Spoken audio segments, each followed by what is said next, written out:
तो आज मैं आपको एक अनोखी रहस्यमय कहानी सुनाऊंगी। अगर आप चैनल पर नए हैं तो अभी सब्सक्राइब कर ले, क्योंकि यह मेरा दूसरा नया चैनल है। तथा कहानी पूरा देखे, अंत में एक अनोखा रहस्य छुपा है। धन्यवाद। तो सुनिए। विंध्याचल पर्वतमाला की गोद में बसा एक प्राचीन नगर था रत्नगढ़। यह नगर अपनी भव्यता, समृद्ध व्यापार और साद छोटी यूं पुराने शिव मंदिर के लिए प्रसिद्ध था। रत्नगढ़ के लोग धन धान्य से परिपूर्ण थे और उनकी शिव भक्ति भी उतनी ही गहरी थी। हर श्रावण में नगर में एक भव्य उत्सव का माहौल होता था, जहां लोग बढ़ चढ़कर दान पुण्य करते और बड़े बड़े अनुष्ठानों का आयोजन करते थे। परंतु इस समृद्धि और शोरगुल के बीच नगर में एक सूक्ष्म समस्या पनप रही थी, दिखावा और प्रतिस्पर्धा। लोग शिव भक्ति में भी एक दूसरे से आगे निकलने की होड़ में थे। कौन कितना बड़ा दान देता है, कौन कितनी देर मंदिर में बैठता है, किसकी पूजा कितनी भव्य होती है, इन बातों पर अधिक ध्यान दिया जाता था। सच्ची श्रद्धा और आंतरिक समर्पण कहीं इस दिखावे के नीचे दबते जा रहे थे। अगले श्रावण में नगर के सबसे ज्ञानी और अनुभवी पुजारी पंडित विश्वनाथ चिंतित थे।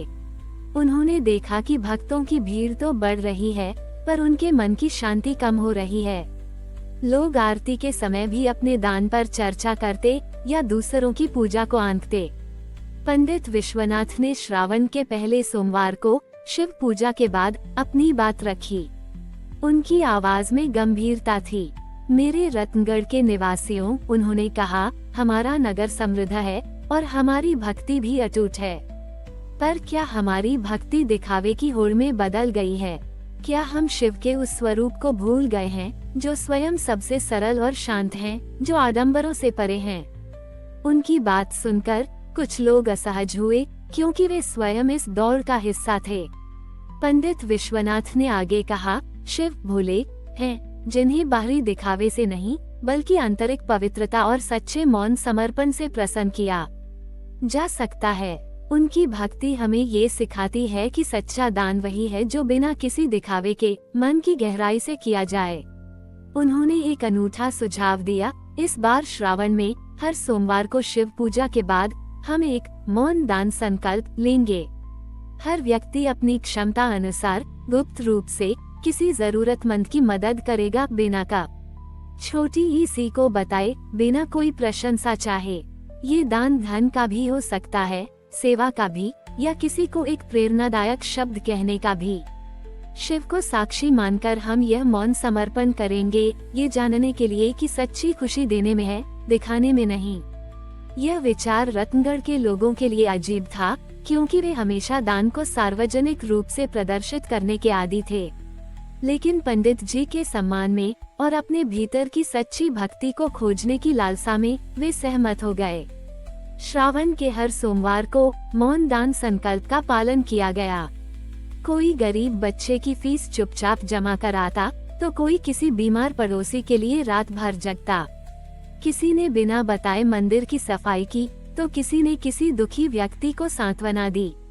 कोई जानता नहीं था कि कौन क्या कर रहा है, और यही बात इस प्रक्रिया को और भी छोटी इत्र बना रही थी। लोगों ने महसूस किया कि इस गुप्त निस्वार्थ कार्य में उन्हें अद्भुत आंतरिक शांति और सच्चा संतोष मिल रहा है। वे दूसरों की तुलना करने के बजाय अपने कर्मों पर ध्यान केंद्रित कर रहे थे।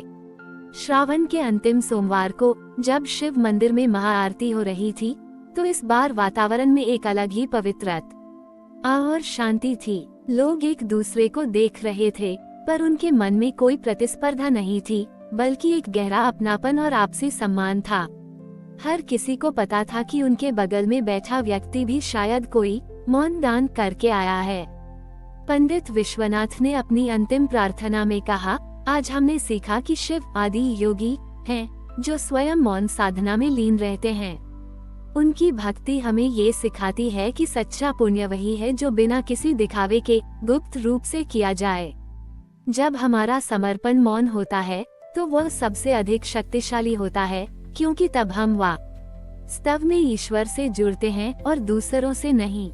उस दिन से रत्नगढ़ नगर अब केवल अपनी समृद्धि और भव्यता के लिए ही नहीं, बल्कि अपने मौन दान की परंपरा सच्ची भक्ति और दिखावे से परे आंतरिक शांति के लिए भी जाना जाने लगा था, जहां शिव भक्ति ने उन्हें जीवन का सबसे महत्वपूर्ण पाठ सिखाया, निस्वार्थ और मौन समर्पण का। रत्नगढ़ नगर अब अपनी समृद्धि के साथ साथ मौन दान और सच्ची आडंबरहीन भक्ति के लिए भी जाना जाता था। पंडित विश्वनाथ की शिक्षाओं ने लोगों के दिलों में गहरी शांति स्थापित कर दी थी। नगर के लोग जानते थे कि सच्ची भक्ति बाहरी दिखावे में नहीं, बल्कि आंतरिक समर्पण और निस्वार्थ कर्मों में निहित है।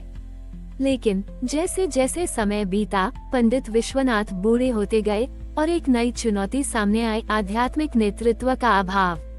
नगर में ज्ञानी लोग तो बहुत थे, पर पंडित विश्वनाथ जैसा कोई नहीं था जो बिना किसी स्वार्थ के निस्वार्थ भाव से आध्यात्मिक मार्ग पर मार्गदर्शन कर सके और लोगों को गहराई से प्रभावित कर सके। युवा पीढ़ी को डर था कि उनके बाद ये मौन दान और सच्ची भक्ति की परंपरा कहीं लुप्त न हो जाए। वे अपनी इस अनमोल विरासत को बचाना और उसका विस्तार करना चाहते थे। अगले श्रावण में जब नगर के प्रमुख लोग शिव मंदिर में एकत्र हुए, तो पंडित विश्वनाथ ने स्वयं इस चिंता को उठाया। उनकी आवाज में थोड़ी कमजोरी थी, पर उनके शब्द आज भी शक्ति से भरे थे। मेरे रत्नगढ़ के पुत्रों और पुत्रियों, उन्होंने कहा, मैंने तुम्हें शिव भक्ति के कई पहलू सिखाए हैं, लेकिन अब मेरी आयु ढल रही है। मेरा प्रश्न यह है कि मेरी अनुपस्थिति में इस ज्ञान और परंपरा को कौन आगे बढ़ाएगा, कौन इस मशाल को जलाए रखेगा ताकि यह मौन दान की परंपरा कभी बुझे नहीं। उनकी बात सुनकर सभी चिंतित हो गए। उन्हें पता था कि पंडित जी का स्थान कोई नहीं ले सकता। तभी नगर का एक युवा और विनम्र विद्वान शिवम आगे आया। शिवम ने हमेशा पंडित जी की सेवा की थी और उनकी शिक्षाओं को गहराई से आत्मसात किया था। शिवम ने कहा, गुरुदेव, शिव आदि गुरु हैं, जो ज्ञान और परंपरा के अविनाशी स्रोत हैं। उनकी भक्ति हमें ये सिखाती है कि ज्ञान किसी एक व्यक्ति तक सीमित नहीं रहना चाहिए, बल्कि उसे अनवरत फैलाना चाहिए। हमें एक ऐसा मार्ग खोजना होगा जिससे आपकी शिक्षाएं हमेशा जीवित रहें और नई पीढ़ियों तक पहुँचें। पंडित विश्वनाथ ने मुस्कुराते हुए शिवम की ओर देखा। उन्होंने कहा, तुम ठीक कहते हो शिवम। शिव गंगाधर भी हैं, जो ज्ञान की धारा को निरंतर प्रवाहित करते हैं।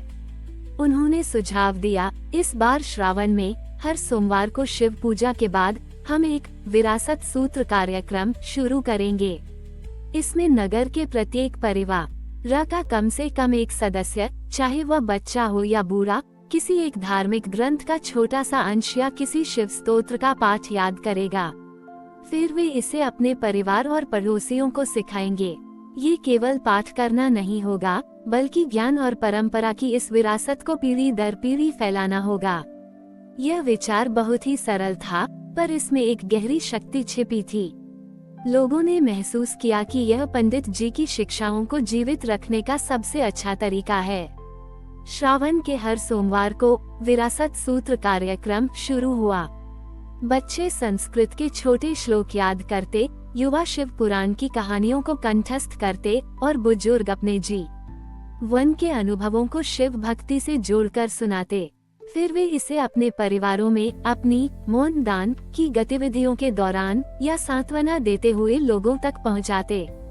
ये केवल सीखना नहीं था, बल्कि ज्ञान और परंपरा को एक जीवित धारा की तरह प्रवाहित करना था।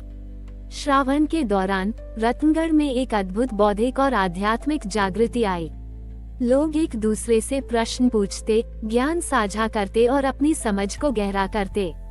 उन्हें एहसास हुआ कि वे सब मिलकर पंडित विश्वनाथ की विरासत को आगे बढ़ा रहे हैं। श्रावण के अंतिम सोमवार को जब शिव मंदिर में महाआरती हो रही थी, तो इस बार नगर में एक अद्वितीय सामूहिक ज्ञान और समझ का माहौल था। हर कोई शिवम को देख रहा था, जो पंडित विश्वनाथ के बगल में खड़ा था, और सबको पता था कि आध्यात्मिक नेतृत्व का यह मशाल अब सुरक्षित हाथों में है। पंडित विश्वनाथ ने अपनी अंतिम प्रार्थना में कहा, आज हमने सीखा कि शिव कालातीत हैं, जो समय की सीमाओं से परे हैं और हमें अपनी विरासत को अनवरत बनाए रखना सिखाते हैं। उनकी भक्ति हमें ये भी प्रेरणा देती है कि ज्ञान और धर्म किसी एक व्यक्ति के साथ समाप्त नहीं होते, बल्कि उन्हें निरंतर फैलाना और नई पीढ़ियों तक पहुंचाना हमारा कर्तव्य है। सच्ची भक्ति वही है जो हमारी आध्यात्मिक विरासत को युगों युगों तक जीवित रखे। उस दिन से रत्नगढ़ नगर अब केवल अपनी समृद्धि और निस्वार्थ भक्ति के लिए ही नहीं, बल्कि अपने ज्ञान के निरंतर प्रवाह, आध्यात्मिक विरासत के विस्तार और नई पीढ़ियों में सशक्त नेतृत्व के लिए भी जाना जान लगा था, जहां शिव भक्ति ने उन्हें अपनी जड़ों से जुड़कर भविष्य को रोशन करना सिखाया। हमारी और भी आध्यात्मिक एवं अनोखी कहानियां देखने के लिए हमारे चैनल पर जाएं तथा धार्मिक एवं पौराणिक अनोखी कहानियां हमारे चैनल पर है। कृपया जाके देखें तथा हमारे चैनल को सब्सक्राइब करके रखें और वीडियो लाइक जरूर करें। धन्यवाद।